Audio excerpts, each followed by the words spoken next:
ইবনে আব্দুল হাকাম রাহিমাহুল্লাহ তাআলা তিনি বলেন, ইমাম মালিক রাহমাতুল্লাহ ছাত্র, তিনি বলতেছেন, কানা মালিক, ইমাম মালিক রাহমাতুল্লাহ আলাইহি ইজা দাখালা রমাদান, যখন রমাদান মাস প্রবেশ করত, ইয়াফিরু মিন কিরাআতিল হাদিস, তখন তিনি হাদিসের পাঠদান থেকে সরে যেতেন, বন্ধ করে দিতেন।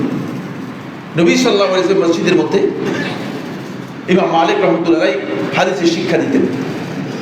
রমাদান মাস আসলে ইমাম মালিক রাহমাতুল্লাহ আলাইহি হাদিসের দার্স বন্ধ করে দিতেন।